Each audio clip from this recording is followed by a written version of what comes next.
महाराज परीक्षित जाते हैं वन में, और वन में एक विचित्र आश्चर्यजनक दृश्य उनको दिखता है, जिसे देखकर वो बहुत ही आश्चर्यचकित हो जाते हैं।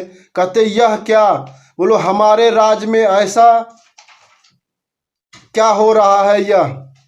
वह क्या देखते हैं महाराज परीक्षित कि उनके सामने एक काला कलूठा पुरुष जो है डंडे से गौ माता को पीट रहा होता है, और एक बैल को भी वह पीट रहा होता है। गौ माता बार बार बचाने की गुहार करती है, और जो बैल होता है वह एक ही पैर का बैल होता है, उसके एक ही टांग होते हैं, और उसी पे वो चलता है, उसी एक टांग के सहारे। तो परीक्षित महाराज बोले कि बोलो कौन हो तुम? रुको, तुम यह अन्याय कैसे कर रहे हो? तुम इतना अत्याचार कैसे कर रहे हो? तुम्हें अभी इसका दंड मिलेगा। और परीक्षित जी महाराज ने धनुष बाण निकाले, और उसका मतलब दंड देने के लिए उन्होंने जैसे धनुष बाण निकाले, वो आके जो है काला सा पुरुष जो है उनके परीक्षित जी महाराज के चरणों में पड़ गया। बोलो महाराज, बोलो मैं कलयुग हूँ, बोलो अभी तो मेरा साम्राज्य है, इसमें कलयुग का वास कैसे हो सकता है? बोले महाराज मुझे रहने की जगह चाहिए। और जो गौ माता थी वो माता पृथ्वी थी, और जो एक टांग का बैल था वह धर्म था। कहते हैं कि सतयुग में धर्म के 4 चरण, सत्य, दया और दान, धर्म, ये 4 थे। फिर त्रेता में 3 रह गए, और द्वापर में 2 रह गए, और कलयुग में जो है 1 गुण रह गया धर्म का, वो है सिर्फ भगवान का नाम, भजन, स्मरण, कीर्तन, यही रह गया। इसलिए वो बैल का जो है एक टांग का मतलब धर्म का 1 पैर इस कलयुग में रह गया, भगवान का नाम स्मरण करना। तो कलयुग ने बोला महाराज मुझे अपने शरण में जगह दीजिए। बोलो तुम्हारे लिए यहाँ कोई जगह नहीं है। बोलो फिर बोलो हम कहाँ जाएं? तो उनको महाराज परीक्षित ने बोले कि तुम्हें हम 4 जगह देते हैं। बोले जहाँ जुआ खेला जाए, और जहाँ मतलब व्यभिचार ऐसा बुरे कर्म हो, और अन्याय से अर्जित किया हुआ धन, जहाँ जो है मदिरा पान किया जाए, इस तरह जो है उनको 4 जगह दिए। उसने बोला कि मुझे 1 जगह और चाहिए। तो उसको महाराज ने उसको एक बोले ठीक है, तुम्हें जो है स्वर्ण में भी जगह देते हैं। स्वर्ण का मतलब जो अन्याय से अर्जित किया हुआ धन होगा, बोलो उसमें भी तुम्हारा वास होगा।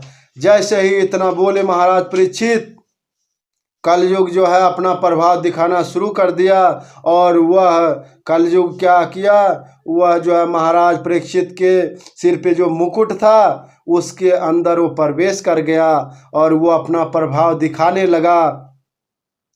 महाराज परीक्षित जो है एकदम सत्यवादी राजा थे, वो धर्म पे चलते थे बिल्कुल।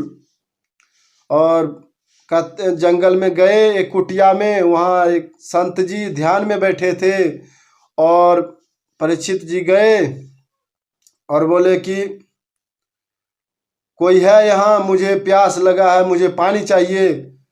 अब वो संत जी समाधि में बैठे, ध्यान में बैठे, तो कौन जल देगा? अब महाराज परीक्षित के सिर पे कलयुग सवार था। उन्होंने क्रोध में आके बोले तुम्हारा इतना हिम्मत कि एक राजा का स्वागत नहीं करते, और तुम ध्यान में बैठे हो। और परीक्षित जी ने बाण के नोक से एक मारा हुआ सर्प वो संत जी के गले में डाल दिए। जब यह सूचना उनके पुत्र श्रृंगी ऋषि को पहुंचा, यह सूचना जब उनको मिला, और बालक जो है उनको बोला तुम्हारे पिताजी के गले में एक राजा ने बोलो मरा हुआ सर्प डाल दिया है। तो श्रृंग ऋषि जो है वो रोने लगे और बोले कि उन्होंने जल हाथ में लिए और श्राप दे दिए कि जाओ यही जो है मरा हुआ सांप जो आज से 7वें दिन जो है उस राजा को डस ले, राजा परीक्षित को डस लेगा और उससे उसका मृत्यु हो जाएगा। और जल उन्होंने छोड़ दिया, श्राप दे दिए और वो जो है राजा अपने महल को आ गए। और इधर जो है संत जी ने अपना जब समाधि से जागे तो देखे कि यह क्या है, छोटा सा बालक। बोलो तूने यह क्या कर दिया? बोलो राजा का ना होते हुए जो अराजकता फैल जाएगा, इस तरह तुमने बहुत बड़ा बोलो घोर पाप कर दिया कि राजा को ही श्राप दे दिया। बोलो राजा तो कलयुग के बस में आके उन्होंने ऐसा किया। फिर संत जी जो है उसी समय समीक ऋषि उसी समय चल पड़े। आधी रात हो गया, महल पहुँचते पहुँचते